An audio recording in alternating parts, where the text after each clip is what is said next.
I'm Dave Freund, and welcome back to our Leading Through a Crisis video series. This is week 2. This will be a teaching and a Q&A just like last week.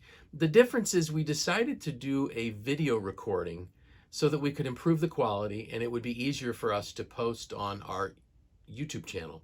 So same content, teaching and Q&A.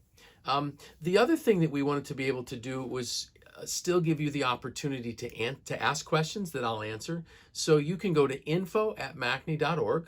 Just send an email there with your questions. Marissa will pass those on to me, and then I'll be able to answer them in the next video.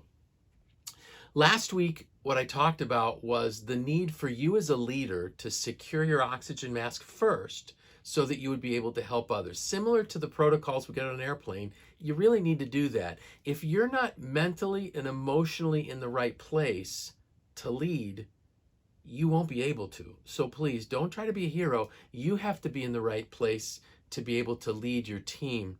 If you want more information about this, go back to last week's video, watch it, and then come back in and pick this one back up. There's another free resource that's available for you, and I want to make sure you're aware of this, that every week I have my post that goes out on a Wednesday morning, my email post.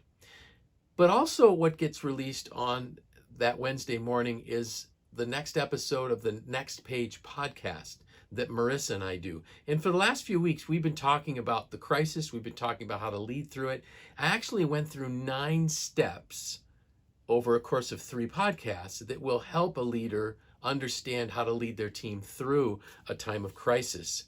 So feel free to go back, download those episodes. You can, I don't know if you're into podcasts, but if you're not, if you simply go to either Apple Podcasts or Google Play, you can subscribe to the Next Page podcast and download. You can listen to all the past episodes. There's something else that I want you to think about and remember. We oftentimes think in a linear way, especially if we have, an engineering kind of mindset that leads us from A to B to C to D. When we're talking about leading people, it's not linear. Yeah, I'm giving 9 steps in my posts and in the podcast, but you're going to frequently have to go back and start over in certain areas because we're dealing with human beings, not human doings. Human beings have emotion. We have passion, we have excitement, we have fear. All of these things really begin to intertwine with our ability to work. So sometimes we're not where we need to be, and we'll have to go back to use some of those steps to get forward. So please remember, this is not a linear process. You're gonna have to go back a few times. So what I want to focus on today, actually, before that, remember this. Albert Einstein said, in the middle of difficulty lies opportunity. Let me say that again. In the middle of difficulty lies opportunity. Clearly, we are in the middle of difficulty. But what's not really clear is, are we seeing the opportunity? And it's there. So my focus for today is how we help our people see and seize, not just see them, but seize the opportunities that are in the middle of this difficulty that right now we are calling COVID-19.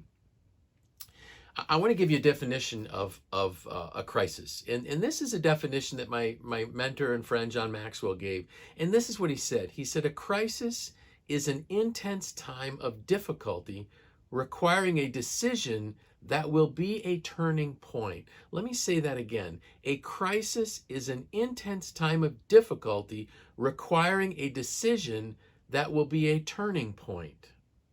Now, you're not going to find that definition by doing a Google search. John came up with this definition by combining 3 different definitions. One was the dictionary definition of a crisis. One was a medical definition of a crisis.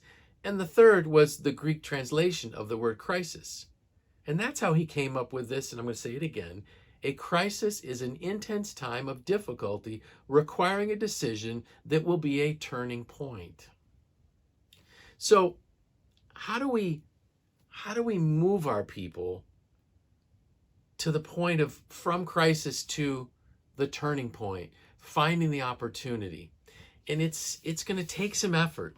It's not going to be easy, but it will be tremendously worthwhile as we watch them come back to life, so to speak, and really fully engage. Something else that we want to try to help people realize is it's our decisions, not our conditions, that determine the quality of our life. Let me say that again.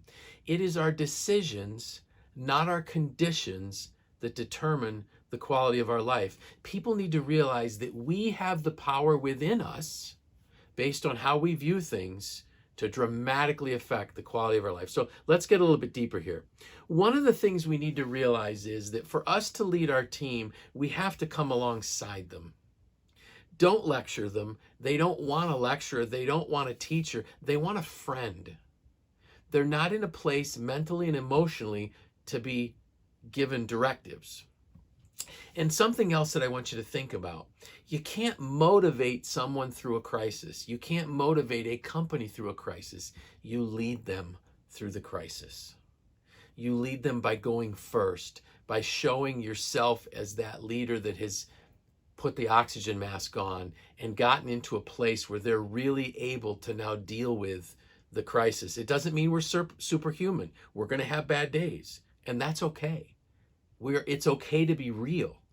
It's not okay to stay in a downward spiral. That's not okay. So what we have to realize is that there's a difference between being responsive and being reactive. So our teams and all of us, our first typical thing when a crisis comes is there's a reaction. And reacting is actually to protect and preserve. So there's a reason why this is happening, but we can't stay there very long. And what we need to do is help our teams move to being responsive to the crisis, just as we had to learn to be responding in a positive way to the crisis. The crisis has brought on a huge distraction. And the distraction that our people are dealing with isn't just at home or at work, it's at home too. The distraction is all throughout our life right now, which makes this even tougher. What's happening is when we were faced with the news, the information about COVID-19, cortisol got released in our brains. And cortisol is like a built-in alarm system. When we're faced with a threat, the alarm goes off, and our stress hormone, it's a stress hormone that works to really control our brain, our moods, our motivation, and our fears. And that's a key thing, the fears. We're going to talk about that a little bit more. The awareness, again, of this crisis has us overloaded with distraction and worry. And the distraction then causes us to lose our ability to stay focused on our own personal goals, our family goals, or our corporate goals. So we talked about this a little week on the Next Page podcast, and I touched on it just a bit in our webinar last week. But we need to help our teams remember that fear is a symptom of our thoughts. Let me say that again. Fear is a symptom. It's an expression that's coming from within us based on what we are thinking about. And now, we're not naive to the dangers of COVID-19. This is very, very serious. People are dying. Companies are going to close. Others, some of our own organizations, I know for a fact, have employees on furlough. Thankfully, the government is helping us out, the federal government, the state government, in trying to make sure that unemployment is at a little bit higher rate. I know that's difficult for some of us. There's always these unintended consequences that we'll still have to navigate through. But having this information kind of helps us ease the stress, perhaps, on our teams. So what happens is we need to expose our thinking to the light of day so that we can find a reality in what is really happening. The fear is being brought about by our brains spiraling out of control with a bunch of negative, fearful thought, which then generates this anxiety and this fear within us. And what we need is we need coaches and mentors. We need great inner circle people to help us work through this. You can't travel this journey alone. You won't survive if you do, nor will our people, nor will our teams. So at this point, we're not the boss. We're the leader, the mentor, the coach, the friend that comes alongside them to help them think through what it is they're fearful about. And as we discuss it together, we shine the light of day on the crisis, on our thoughts, and we can see that there is a different way to think about some of it. There are ways to make the best out of it. And that's what we really need to focus on. We also have to help our teams understand that maybe they're getting their information in the wrong places. If you're getting a steady diet all day long of CNN, MSNBC, Fox News, whatever it is, all of those news outlets have a bias. The best place to get information I've found is right from the source. I think Governor Cuomo's done a really good job of articulating what's happening in our state. You know, the White House briefings, I think, have done a really good job. But limit it. Limit the amount. The county executive, Ryan McMahon, done a super job of giving us information that we need and giving us facts, not opinion. And giving us the right kind of warnings in the right in a nice, compassionate way. So we're getting that. Limit the negative, limit the critical, crisis-focused information, and supplement it now with positive thoughts, with positive ideas, with people who are focused on trying to create and innovate and help us move to another thought process. There's all kinds of resources out there, and they're free. Do a YouTube search. Search John Maxwell, Simon Sinek, Dave Ramsey, Marcus Buckingham. I know for a fact that this week, and actually for the last probably 3 weeks, all 4 of those individuals have been putting information on social media, Facebook Live, YouTube, you name it. They're there, they're free, and they're going to help you and your team think at a different level. Look to think for the opportunity. Help us find the opportunity that's in the center of the difficulty. And what this does is this helps us move our team to real optimism.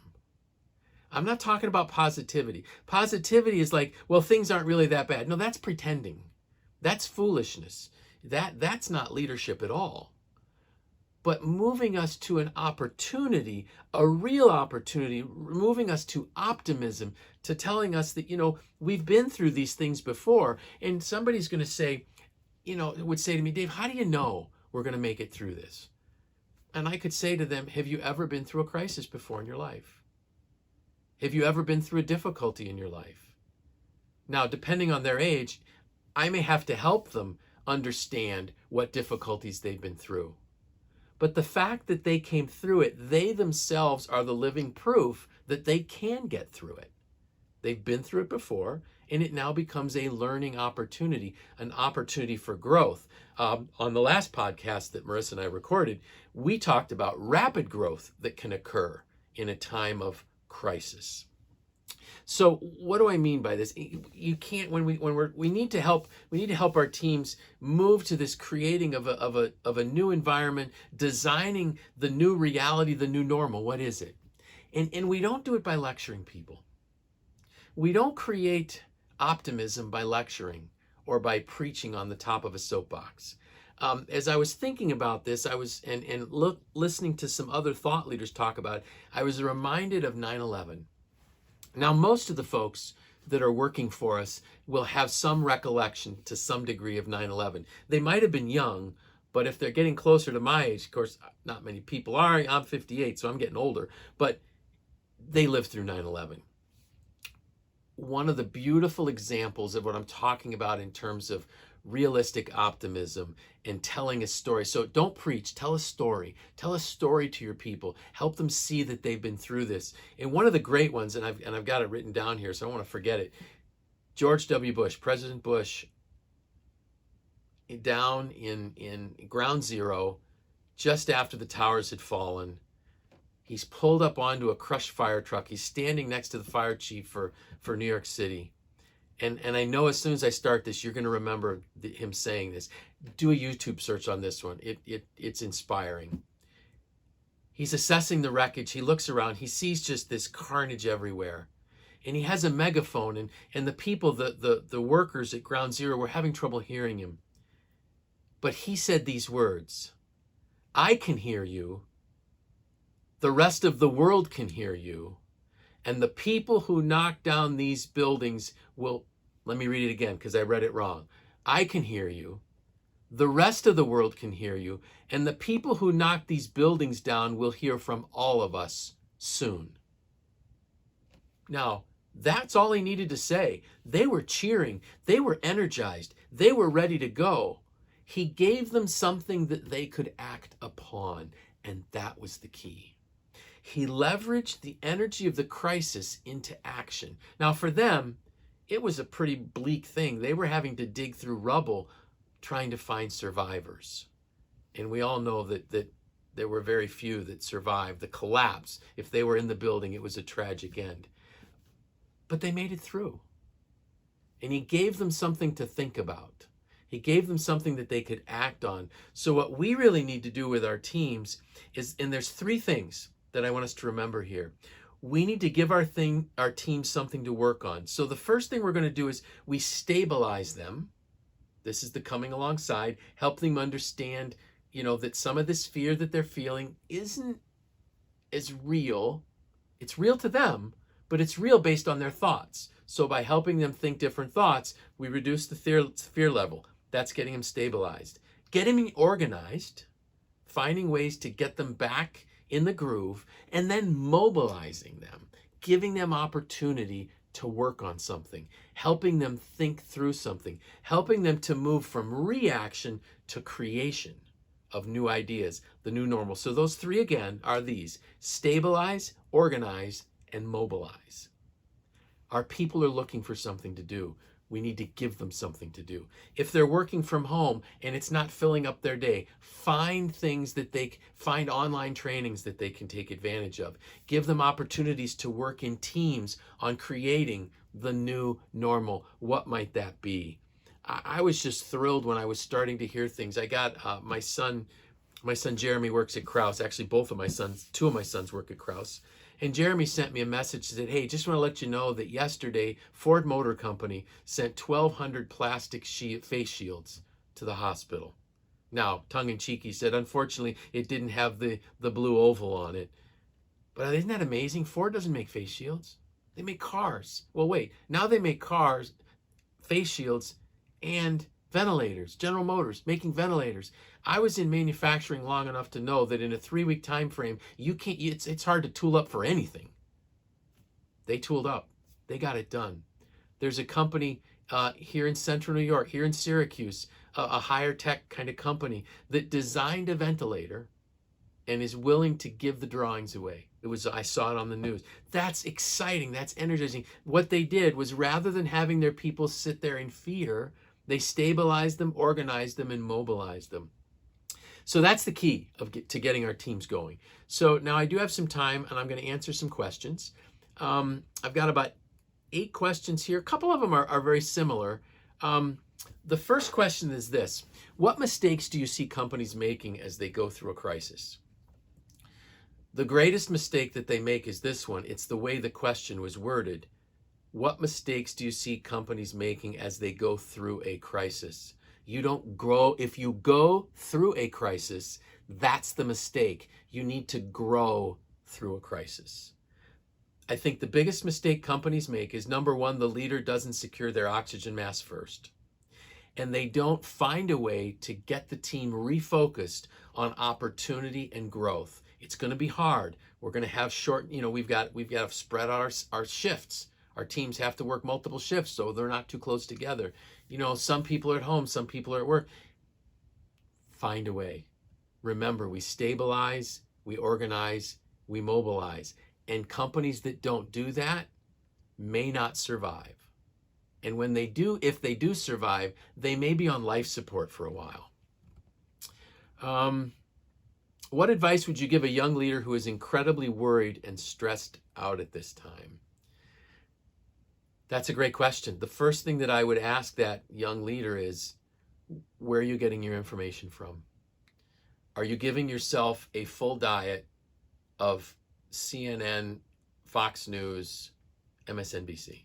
If you are going to be incredibly stressed out. One of the things that happens is, when we are in the reactive mode, it's protection. It's all about us. When we can move from reaction to creative, we now focus on others. The one thing I would do is I would actually ask that young leader, is there a way that they can volunteer somewhere? Can they help somewhere? We need to get the focus off them, get the focus on other people. Help them find the resources like on YouTube or Instagram. of positively I don't want to use positive because it can be used wrong, of optimistic leaders. Remember, show them the quote from Einstein, in the center of difficulty lies great opportunity. Another one here is, how can I help a gifted young leader who is very creative but is concerned about stepping out of her comfort zone and trying things when the risk of failure is higher than normal? That's completely understandable. Oftentimes, young people that are very, very creative are somewhat perfectionistic as well. And what we have to help them realize is a failure is only a failure if you don't learn from it.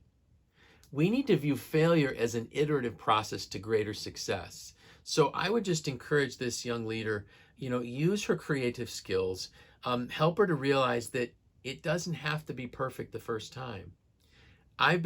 One of the privileges that I have with my role as the Chief Leadership Officer at MACNY is that I can spend time absorbing content.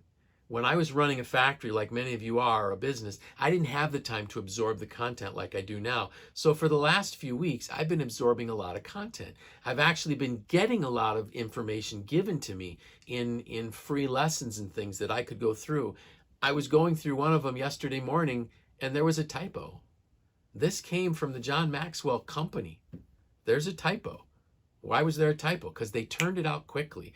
Somebody wasn't so worried about being perfect that they didn't get it was more important to get the information out, to get the tool out, than to find perfection. I know when they go to another printing of it, or they'll correct that PDF and that error is going to be gone. But get moving. Don't wait till you're perfect. And that's what I would do to encourage that young person. Just help them realize, fail forward. Failure is only a failure if I didn't learn from it. Question number 4, what is the one thing a leader must do when faced with a crisis? I've talked about it quite a bit. Secure your mask and then identify what you can do. So again, be careful of what you're taking in. Make sure it's a healthy balance of reality and true optimism so that you can really shine the light on the fears on your thought process to eliminate some of those fears or dramatically reduce them at least. And the other one is to first identify what you can do. Now, last week I talked a lot more about this. So go back, and the person that asked this question should go back and listen to this the previous week also, the first Leading Through Crisis. But, make sure that you get all the information, educate yourself. You don't want to not have answers when your people are asking for it. Let's see. What do I do with someone who is so fearful of the future that I can't seem to get them to consider the opportunities it might offer? Again, you're going to have to engage in where their thought process is. What are they thinking about? The reason that they're so fearful is that their thought life is consumed with what if scenarios, and they're always the worst. It's a human reaction. It's a normal human reaction, but we have to help them talk through what's happening. Tell me about what your fears are. Okay, let's talk about that. How might we resolve that? What is what are the opportunities? For instance, I'm worried I'm going to lose my job. Wow, I understand. That's a very real possibility. It's a real possibility for all of us. So what could we do to reduce that risk? Again, I'm trying to get them focused on, I want to go back here to my notes so I don't get it wrong, stabilize, organize, and mobilize. If I don't organize and mobilize, the stabilization won't stick very long because they'll naturally gravitate back to the fear. So figuring out, again, like what I said in the previous question about what can we do, a leader needs to know that. The same thing has to happen for our team members. What can you do? I had a coaching client talk to me just this past week, and he has 3 people that their organization is crucial, is a critical operation, so they're working. 3 people really don't want to be there. It sounds like 2 of them might be just because they want to make more on unemployment, but the other one is someone who really has some health concerns. And so what I suggested to my client was, well, let's have a conversation with them. What are they concerned about? Is their fear realistic? If it is realistic, perhaps in that case, that employee could get a note from a doctor that says they really are at very high risk and should be home. but just talking these things through with people. Again, shining the light on the fears so that if possible, we can dismiss the fears. Now remember, we'll never dismiss all the fears because some of those fears are real. The magnitude of the fear might be accelerated or might be exaggerated by their thought life. Here's a great question. I have a hard charger. I lead a hard, sorry, I have trouble reading, you can tell. I lead a hard charger. They believe they can conquer the world by themselves. Any advice? Well, the answer is they can't. There is no such thing as a self-made person. Not going to happen. If there's a self-made person, that's a really small package. You can't go it alone. You need a team. No one has ever had a great idea until someone has taken that idea for a walk and helped improve it. There is no such thing as somebody that can lead the world, that can conquer the world on their own. All the great leaders will tell you that it was the team that did it, not that individual. So I think you really need to have some conversations to see what's driving that type of a thought process. And I'm telling you that what's driving it is not healthy.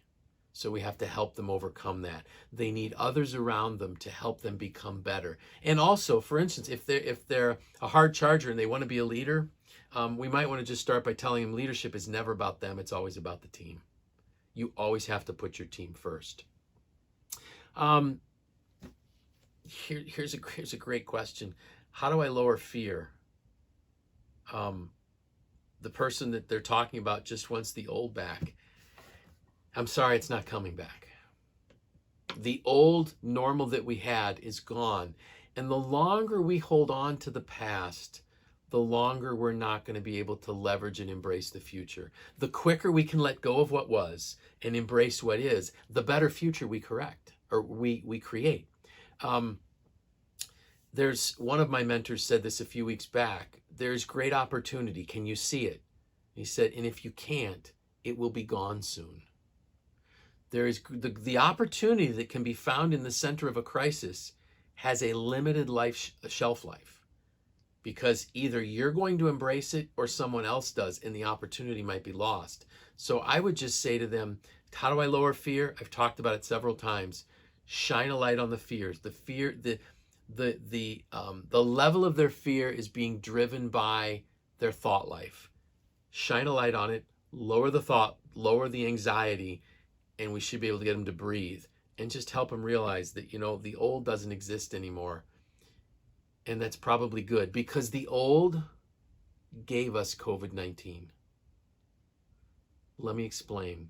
The way we did things won't be the same anymore, because the way we did things allowed COVID-19 to occur. The way we did things before 9/11 allowed 9/11 to occur. The way we did things before 1918 allowed the Spanish flu to occur, which was the largest, most lethal pandemic that the world has ever seen. Every time we go through a crisis, we actually get better on the other side in terms of our technologies, our awareness, and have greater opportunities. My last question is here. What suggestions do you have for an employee who gets a great deal of personal self-worth from their job and being part of their work family? It's very difficult to move them forward when they're afraid of losing their identity in the new normal. I think what I would do is I understand the people that get a lot of their value and self-worth from the interactions they have with other people. The fact that we can't be meeting face to face right now doesn't mean we can't interact. We here at MACNY, we have a leadership team that right now is meeting twice a day. We'll reduce that to once a day next week. Our entire staff, of course, there's only about 20 of us, meets every day at 11:30, and we insist that this be a face-to-face. It should be the rare exception when somebody gets on to a Zoom meeting or a WebEx meeting where they don't have their camera on. We need to see each other. So I would just say, try to work for ways to remain connected with them. Try to help them engage more frequently in a video chat. Pick up the phone, check in with them, and then help them to realize that, the new normal will have interaction with human beings. It just isn't for right now. My parents are struggling because they feel like they're in a prison. Another older couple that I know of from my church referred to them being in prison. Their dilemma is they're in assisted living and they're not able to leave their room, and it's a pretty small room. My parents at least have a full apartment, and they can go for a drive. They just can't go to the store or things. So I think people need to realize that it's temporary. That part of this crisis is temporary. It will pass. And I really think that we're going to appreciate each other more when we get to the other side of the crisis. The new normal, I'm hoping, will be a greater appreciation for things that we used to take for granted. Because that is what a crisis also tells us, how good we really had it. And we may be more willing to guard that in the future. So those are the questions. I hope this was helpful for you. Next week, we'll do it again. So please, if you have questions, make sure you send them to info@macne.org. You can also reach out to me personally at dfreund@macne.org. All of our contact information is on the Macne website. And my goal for next week will be to continue advancing this thought about how do we become proactive and how do we find the greater opportunity that's there. Just have to find a way to see it. Again, please subscribe to this channel. You just click subscribe in the description area below the video. And also remember that there's a bell. If you click on that bell, you'll get a notification of any videos that Macne posts. And I promise there won't be tons of them because that's just not what we do. We want to only post things that are meaningful and valuable to you. So till next time, be well, maintain your social distancing, get a lot of rest, get some exercise, and I'll see you next week.